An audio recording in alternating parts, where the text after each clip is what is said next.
All right, we're going to keep it going now, and we're going to return to the issue of climate justice with that crucial group, 350 Mass and the Better Future Project.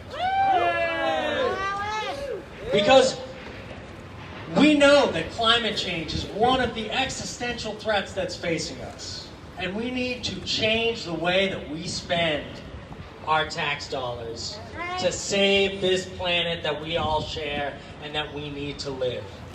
So give it up for Alan Palm, the organizing director of 350 Mass and the Better Future Project. Thank you. I'm pleased to be here with you all to talk about the connections between war and peace and climate change and systemic racism and poverty. And we would not have climate change if there were not imperialist violence. You know, it was acknowledged earlier that we stand on the land of indigenous people, and I want to remember the rightful inhabitants of this land. I want to remember and acknowledge the Anishinaabe people at the Mississippi headwaters who are right now fighting colonial resistance against Line 3, the tar sands that threatens to pollute their wild rice fields and all of our fresh water. I want to acknowledge the indigenous people of Palestine that are resisting colonial violence that is funded with our tax dollars. And we know, and I want to acknowledge the people of Colombia who are fighting for democratic rights and justice. And it is not a coincidence that Colombia and the Middle East are strategic for the U.S. interest because of the oil underneath the ground. And I want us to look at the contrast between what is strategic for the U.S. corporate interests, for the owners of empire, and what is strategic and in the interest of the human beings who live here, who pay taxes. And it is impossible to maintain the systems of inequality without violence. Violence is required to maintain these systems of inequality. And that is not just someplace far away, that is all around us.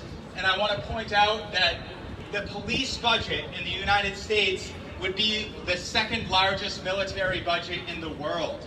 If we considered the FBI and Department of Homeland Security, it would be a larger military budget than China. And I want to remember history and acknowledge that on May 13th in 1985, the Philadelphia police bombed out of a helicopter a black cooperative, killing 11 people, as just one example of the colonial violence that is enacted against black people and brown people and indigenous people right here in the United States of America. And so I work for an organization that's focused on climate change. And as I began, we would not have climate change if it were not for imperialist violence, and we will not solve climate change if we do not dismantle imperial systems and if we do not confront imperialist violence. It was acknowledged earlier that the Department of Defense is the largest emitter of greenhouse gas pollution on the planet. We know that the military is out there to secure the strategic interest of control of oil around the world. And we know that that oil and those fossil fuels are burned in sacrifice zones here in the United States called environmental justice neighborhoods that are occupied by black, brown, and low-income people. And none of that would be allowed to happen if we had democratic representation, if we had justice. And so you cannot extract solving climate change from justice, from black and brown people, from poor people, and from people all around the world and right here.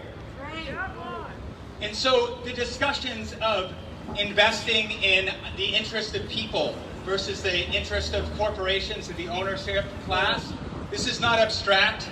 This is being debated right now in Congress. This is being debated right now in Beacon Hill in the State House.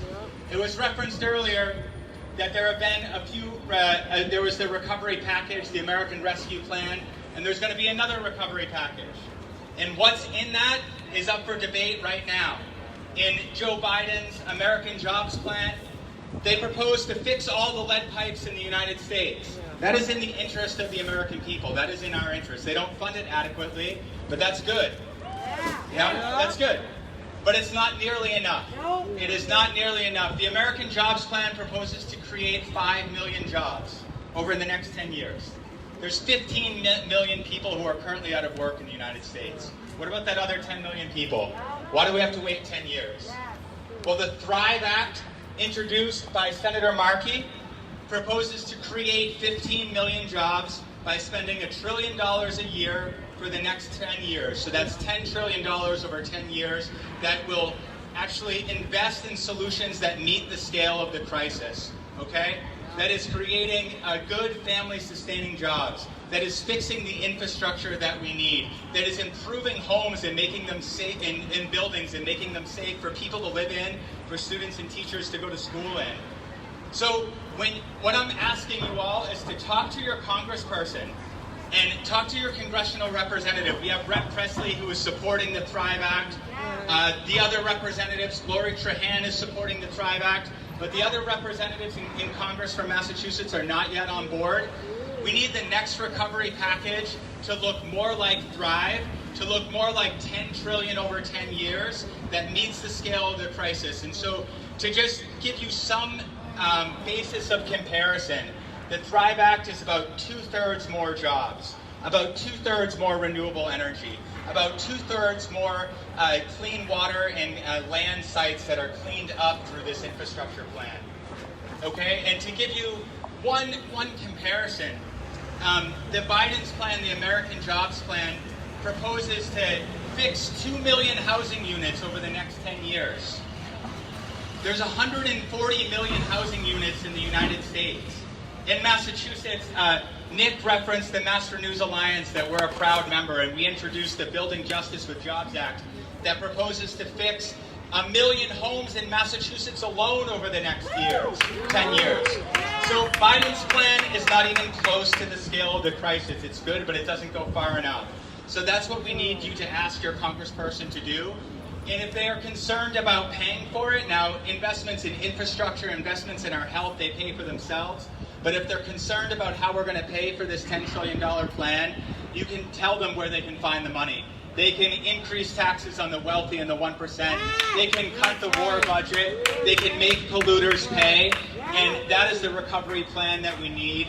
Those are the investments in the interest of people over the ownership class and the interest of sustaining empire. So that's my message for you all today. Thank you so much for listening to me, to Mass Action, and for everybody else for having me. Thank you. He is right. We are living in a time of crisis. One of the worst health crises in a century. One of the worst economic crises since the Great Depression. So don't tell us that we can't afford to make these investments. We can't afford not to make them.